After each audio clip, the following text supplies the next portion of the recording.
Hey guys, this is Cori from Redefining Strength. Welcome to the Fitness Hacks Podcast. This is the show where I share all my free workout and nutrition tips. I'm not going to ever fill this episode with sponsorships or ask you to buy anything. All I ask in return is if you're enjoying the podcast to leave a review or leave a 5-star rating. Or even better, share it with someone you think it might help. This will only take a few minutes and would mean the world to me and possibly change the life of someone you know. So let's jump right in.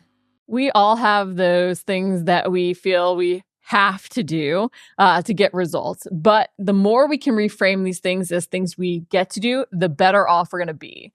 And that's why I'm super excited to dive in today with my fabulous coach, Liz, into changing that mindset so that we're doing things for us. So thank you, Liz, for joining me today. Awesome to be here. So let's talk about how can we shift this mindset from have to get to. Well, I think the first thing is you have to sort of take a pause. You have to start to recognize that that is what you're actually and how you're actually viewing it. And once you bring that sort of to that frontal lobe, as I say, in terms of catching yourself, getting up in the morning and saying, I have to clean the bathrooms today, or I have to walk the dog, or I have to do my workout, that can really set the tone for your entire day. And sometimes your week, your month, your year. So the acknowledgement and sort of catching yourself in the act, if you will, can really be the first step to that big change. And once you recognize how you use your language, the words you use, how you sort of phrase that for yourself, and even the slightest shift in the way in which you're saying it, the tone in which you're saying it in your brain changes how powerful that can be to change the entire perspective of all those things, many of which we view as chores, but can quickly become things that we actually say, I get to get up and do those things because, one, I'm strong enough, I'm privileged enough to be able to do those things, and they're going to lead me to be able to do other things that I even enjoy more. And I think that shift can really set our day off in a way that really changes everything. Going to the grocery store and people getting in your way, someone stealing your parking spot, whatever it is, it all spills over in how we start with those things that are part of our regular routine. I love that you bring up, that self-awareness, because I think that's often something that, well, it's at the heart of every change that we're going to make. We have to be aware of a pattern we're repeating in the language we're using before we can make that change. And when we start to see all of the times we say, I have to, it's not just the words, right? It is the words in that we're saying have to versus get to, but it's the attitude behind them and the mindsets behind them, and not even recognizing the why behind why we're doing those things.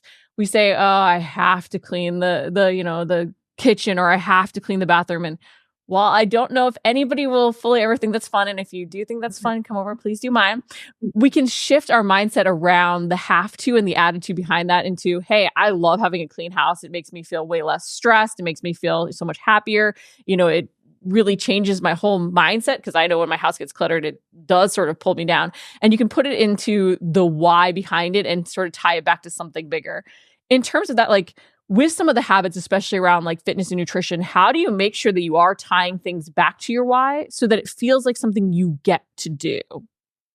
Absolutely. And I think part of the changing the have to get to, the words I have to actually trigger that stress response in us. And so when we start out with that stress response in our bodies, whether it's first thing in the day, that's going to set the tone for the other things that we get to do. And so when we start looking at things such as I have to get up and do my workout, it becomes more, I get to do my workout and I get to do those other things too. And I love using sort of the parallel of, instead of using the word but, right? Using the word and. I get to clean that kitchen and I get to work out, because then it becomes inclusive and it becomes part of our day-to-day routine, if you will. And it takes away that extra stress of, I have to do that in order to do that. So it doesn't become mutually exclusive or an either or. It becomes an and.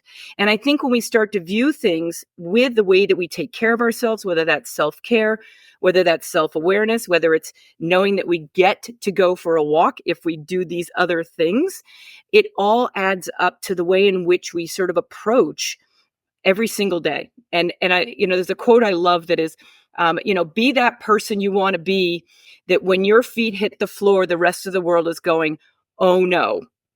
Right? Because when you get up out of bed and you have that attitude of like, when my feet hit the floor, everybody else better be ready. That's already where you've kind of made this awareness that you want to hit the floor and you want to be running and you want to be out there with a really positive attitude, regardless.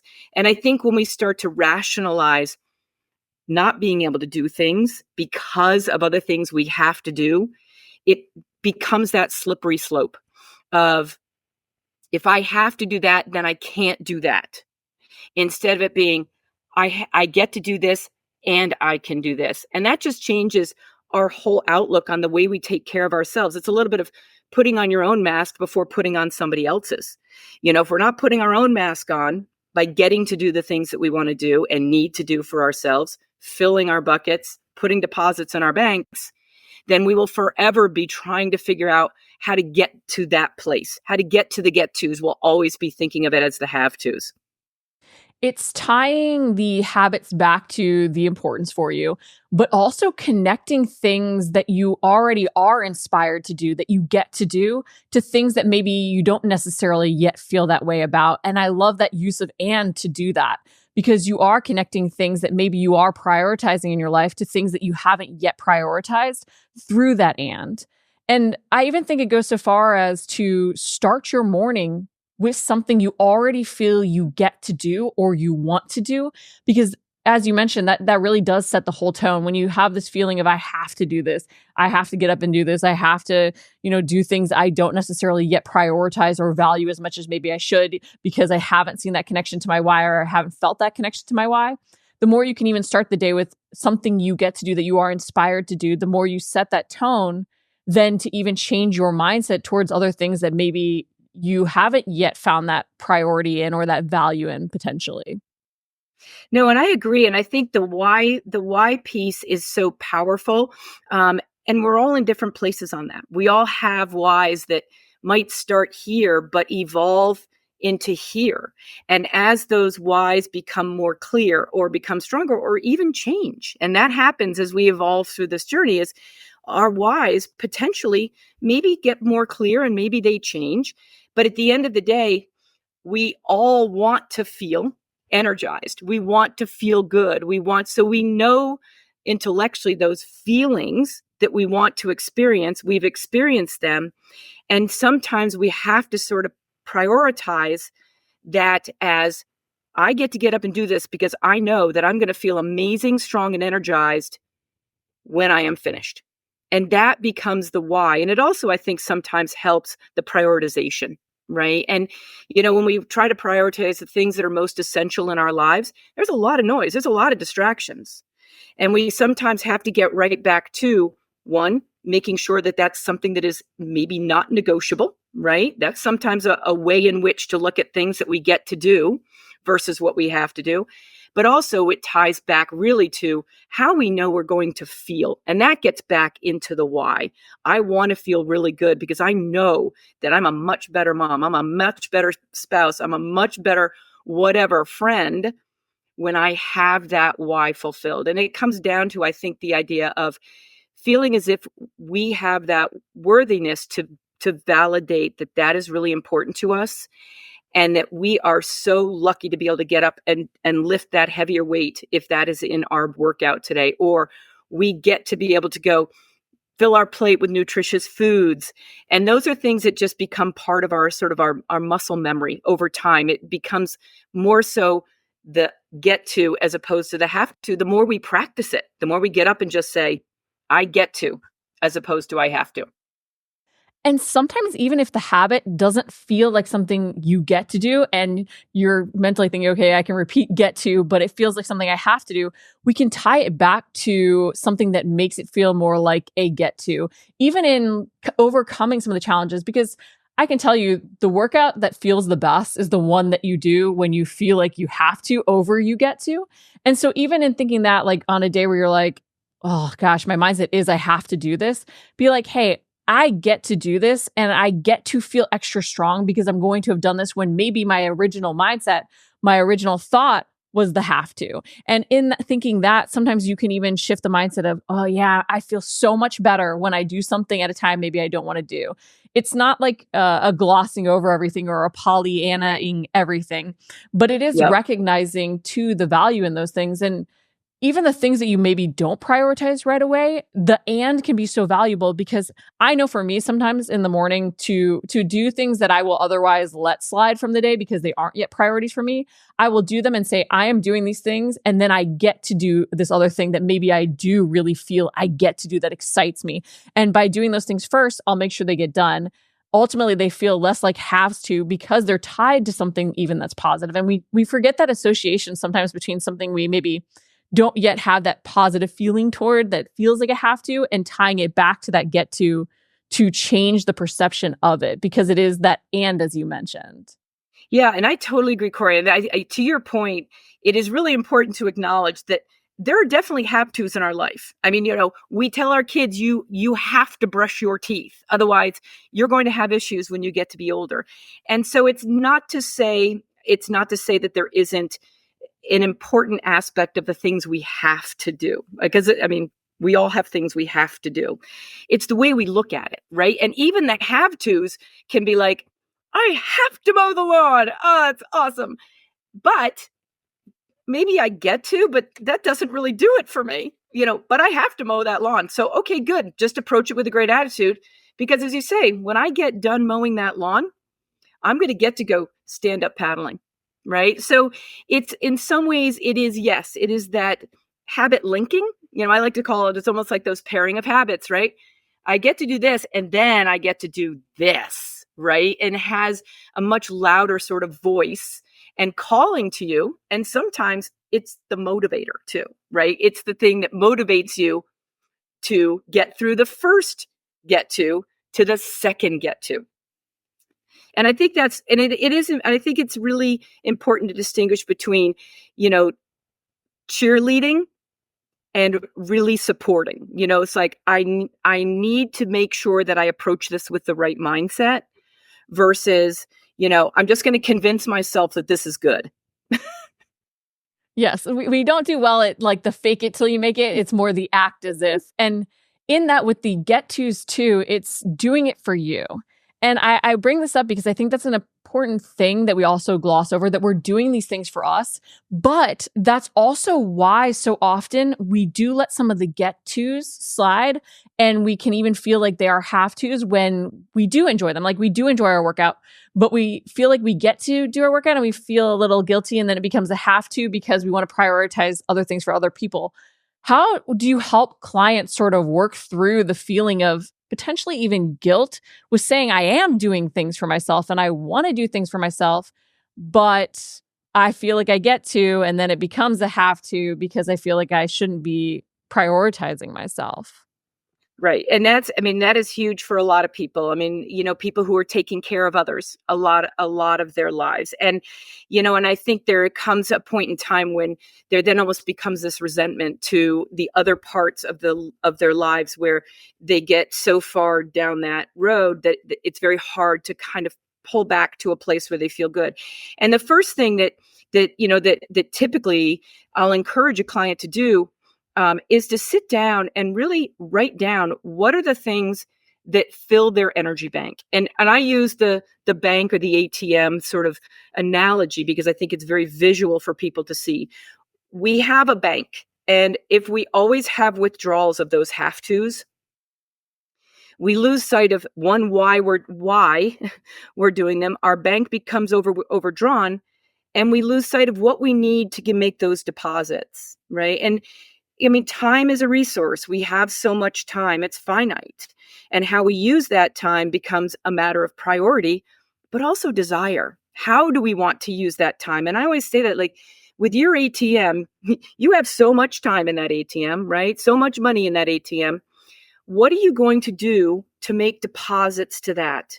that's going to fill that why, that's going to give you a sense of purpose and fulfillment. For some people, that is working out. If we use working out as an example, for some people, that is working out. For other people, not so much, but they know the benefits and they do it because they know that it is good for them, but they would much rather be out hiking, right? So, I think that there's an element of knowing, having awareness and acknowledgement over what are the things that you need to deposit into your bank, because you got to be making deposits in some way, shape, or form. And some of those are get tos. I mean, a lot of those are get tos, right? And there are probably a few have tos in there too, right? But as long as there's always more deposits than there are withdrawals on a regular basis, you're always going to have some kind of balance in the bank, right? And I think that when a client starts to recognize what their deposits are, many times some of those have tos actually become get tos because they realize actually they are for them, right? And it's not so much of a chore, that it's actually something that does fill their bucket. It does give them a deposit, and it helps to minimize some of the withdrawals. For some people, the deposit is also a withdrawal. So when we look at how do we constantly reframe some of these things that we are doing to change that attitude with ourselves? First of all, it's okay to have a bad day. I always say that, like, it's okay to have a bad day. The most important thing is, how do you respond the next day? How do you take that, what you've learned today, what was a challenge you had today, and where's your opportunity to change that for tomorrow?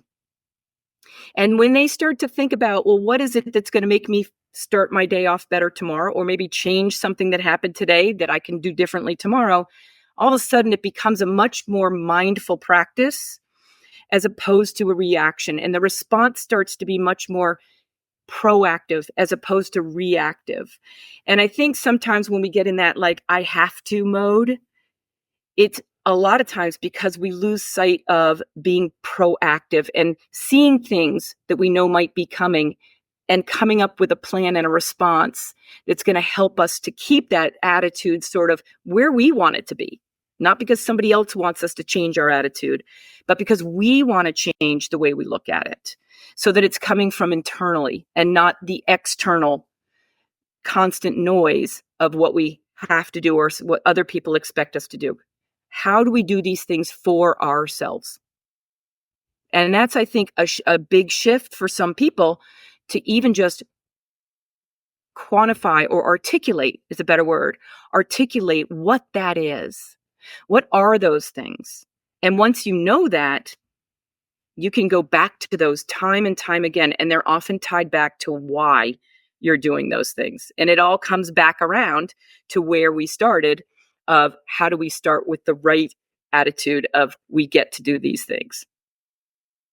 But I think you hit on it right there. Like, it's tying it back to that why and realizing that everything you do is your choice.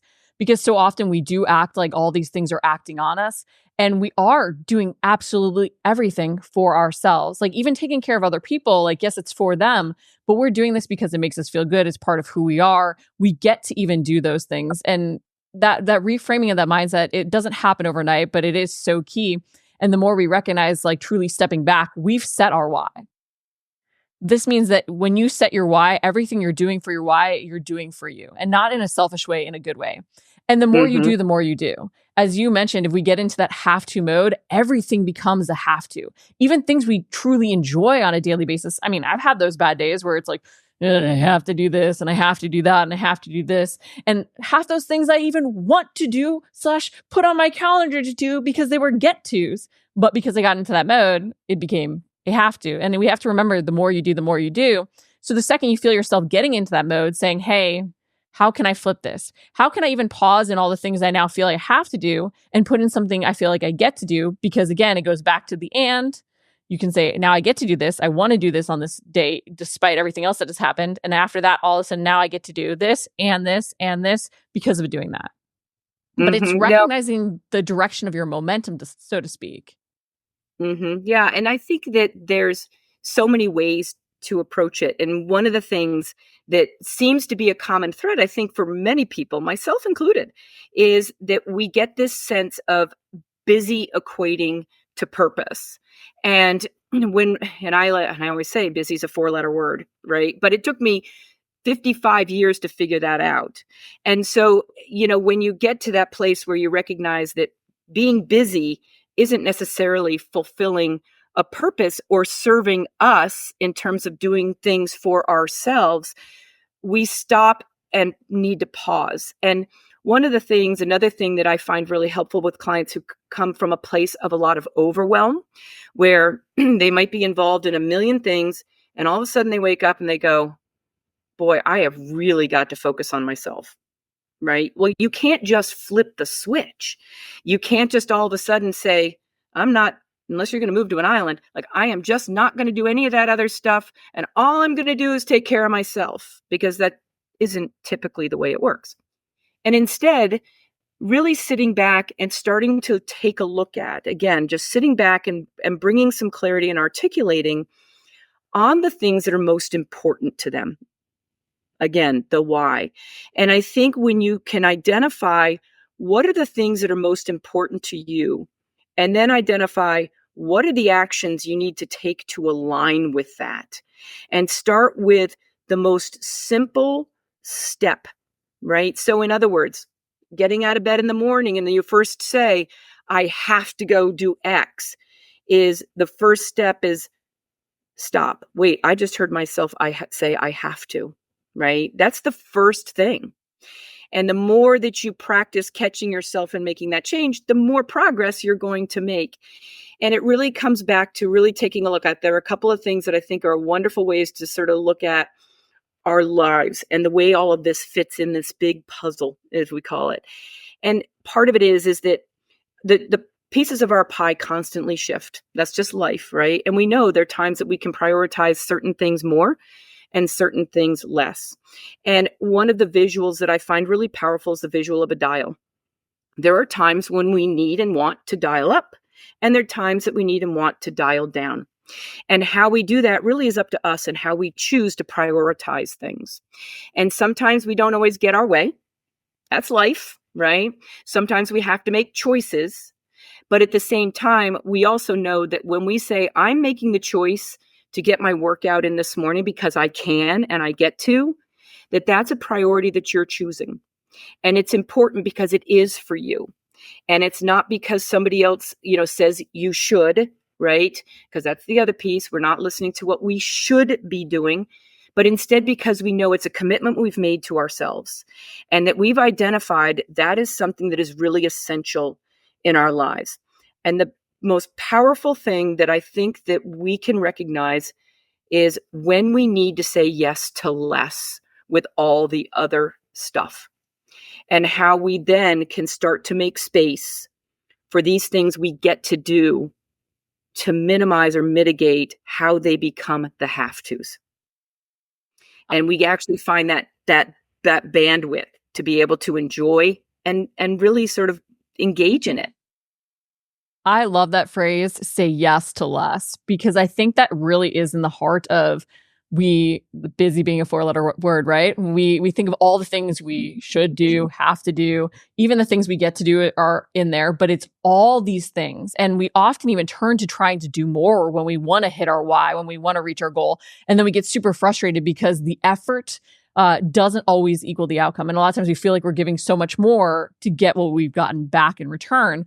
And a lot of it isn't actually the changes we've made, the things we've done truly in direct, like, progress towards our goal. It's all these other things that we just feel like we should add in. And the more we do pause, go back to that why, but even consider, what does your lifestyle truly look like right now? What are your should feelings, your have to feelings, your get to feelings or things? And looking at the person you want to become with the goal that you want to achieve, what are maybe the shoulds, have to, get to potentially there? And what does that lifestyle look like? Because I think in a lot of that reflection, we'll realize a lot of the extra things we're even doing that have absolutely no relevance to where we want to go. And we're clogging up a lot of our mental space, our time with those things over saying, hey, here's one other thing that is part of the lifestyle that I want to lead, part of the person I want to become. How can I add that in and shift my priorities? Because in doing that, Something that was a should or a have to might get to become a get to, or it might even completely fall off the list. But we've got to do that honest assessment of where we're at and where we want to go, because we do let busy become our excuse, and it ultimately slightly holds us back. Mhm. It's true, and I think when we have that vision of who we wanna become, or, in some ways it's, what do I want things to look like? And whether you use a week, a month, a year, 3 years, 5 years, wherever you are in your, in your stage of life, if you will, for some people, a week out is far enough. For others, 5 years. It might be a certain benchmark in your life, a milestone in your life. But whatever it is really taking a moment to step back and say, what do I want that to look like? And then reverse engineering and, really taking it step by step backwards of what do I need to do starting today to move in that direction? What are the actions that I can do now that will move me in that direction starting now? Not in 2 weeks, not in a month.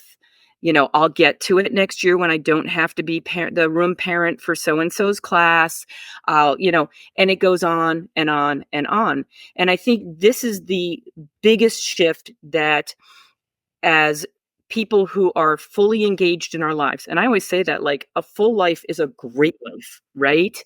It's prioritizing what you want to fill your life with. And, one of the things that is, I think, an evolution process for many people is getting to a place where we have the confidence to say, my plate is as full as I would like.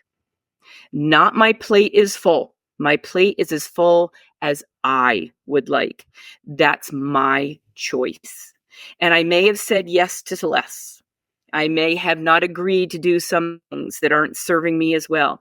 May have decided that these things that I've been doing forever aren't serving me because I'm focusing on what I want to look like in 5 years or be like in 5 years. And that's my North Star. That is my guiding star that I am moving toward in that direction. And I think when we have the power of that vision, now, the first thing is sitting back and really like starting to articulate it too. I mean, that's not easy. Is that starts to align our decisions, and it gives us the opportunity to do it with confidence and really lean into it, right? Like leaning into those get tos and saying it with confidence. Like, I know I've got 50 other things to do, but I get to go do my workout right now. Right? And leaning into it with like not letting those other things become the detractors, right? And those pressures. And I think that's a huge, huge movement that can change the trajectory of that long-term vision. It is that shift. And going back to even what you said of like, don't do it in 2 weeks, right? If someday is going to be the day, why not make someday today? But in that, you have to give yourself something actionable. And with you talking about doing, more of less, saying yes to doing less, and even thinking about what's on your plate and making sure it's only as full as you'd like, it really got me to thinking even about with trying to get started to find your get tos, to know you're doing it for you, to really prioritize things, even making a list of all the things you do in a day and saying, do I really need to be doing all of these things every single day? Or are there overlapping things? Are there things not serving me well? But even then, taking that list and crossing things off and prioritizing maybe a circle around 3 different things, it can really highlight some of the wasted energy that we're spending on things or things that we've kept in because they fit a different part in our life, but we never really assessed what we need now. Like, off of this, if you were to give someone a way to take action today versus saying someday, what would be 3 things you would have them do to recognize the get tos versus the have tos, recognize that language, and even potentially realize and own that they are doing these things for themselves? And that is a positive, empowering thing, not a selfish thing. Yeah, it's such a great question because everybody is so different. Everybody approaches things differently. Some people get up in the morning and they start the day great, and then within an hour and a half, something goes south and it completely derails them for the rest of the day. But I think the overarching theme, if you will, or I should say effort that can really be turned into almost this momentum is, what are the things that you want to get to do? What are those things? When we can articulate and we know what are these things that we get to do and can do, and we can articulate it and we can put it up on the refrigerator on a sticky note that we look at every single day, multiple times, then we're more likely to look at those and incorporate them into our day-to-day lives. Looking at priorities, I would say that's one of the biggest things. Like you say, what do you do in a day? Where are things that really and truly don't align with your doing it for yourself, your get tos? Are they things that can be maybe dismissed or changed? And I think the final thing is know that every day is not going to be perfect. This is not about perfection. This is not about doing things for yourself and all of a sudden it being magically perfect. It's this messy, imperfect lives that we live. We love them and we learn from them. And what can you learn from today? If you got up and say, I get to do my workout, and then it still didn't happen, what do you learn from that? Right? It's not a you thing. It's a thing. It's not a you thing. So what is it that needs to go maybe one step further on that? Yes, you get to. Maybe it's the wrong time of day. Right? So those are the things I think strategically, when you know what your get to list is, right? And I'll be honest, sense of humor. Okay. So sense of humor about, failing and getting back up again and all that, that can be really helpful when you have get tos that all of a sudden become have tos. But it really is, I think, articulating what it is that are your get tos, prioritizing those within the context of your lifestyle, not your your best friend or your neighbors or your sister-in-laws or somebody else's, but within the context of your life, of what is doing it for you. And understand that as much as sometimes those distractions that are all around us, the noise around us every day, all day, what's most important is what's important to you. What is essential for you? Is it friends? Is it family? Is it your, lifting a heavier dumbbell for your bicep curls? Is it that you're going to hit your macros within 2 grams? You name it, you decide it, and then you go after it. Yes. That's like the perfect way to end it. Yes, go after it. But I have to add to that, like with everything you were saying, it even made me think like it's not just the habits or the actual tasks that we're doing that we get to do. It's the learning from the failures. It's the mindsets behind it. And I think we don't even consider that sometimes when we're thinking about get tos. But hey, I get to learn from doing something new and probably failing at it. And if we can think about the get tos behind even some of the actions, it can really help. Not to mention, I love that you brought up a slight change to our environment, seeing the things that you prioritize, seeing the things that you value, because we don't realize how much our habits are a product of our environment. And the more we put those things forefront, the more those visual reminders, as silly as I sometimes think it's silly to have a quote or whatever else, but I have my to-do list. And in a weird way, that's the same thing. It's creating the environment, putting out the clothes so you go work out. All these things are visual reminders, changing your environment to remind you of the things you get to do. And we have a lot of visual reminders often of the have tos. So why not use that in that positive direction to put us in a positive mindset? And again, still not every day is going to be perfect, but it can really help. Yeah. And it really is, it is the overall, it's the way that we approach it overall. I mean, I look at the 3 pillars: vision, desire, action. And how that how we put that together for ourselves, with the support of somebody else, with the support of a coach, with the support of, experts, but it really is ours. And I think that's one of the things that is really important for all of us to remember, that this is our decision and choice as to how we want that to look, and really making sure that it's coming from our heart. It's coming from what we see. And then behind all that is your strategy and plan. And, I call it the nuts and bolts and the vision. And so, we can do nuts and bolts all day long, but if you don't have the vision, we don't know what we're building. Right. So, and I think even within those nuts and bolts comes that attitude. How am I approaching those nuts and bolts? Right. How am I loving them or not? And the piece that I think can really be impactful from a just an emotional change is, from the learning perspective, is always remain curious. Always have a curiosity about the why, whether it's your why or a why that somebody else is trying to explain to you, but always remain curious about what can happen, what can occur, what can you do?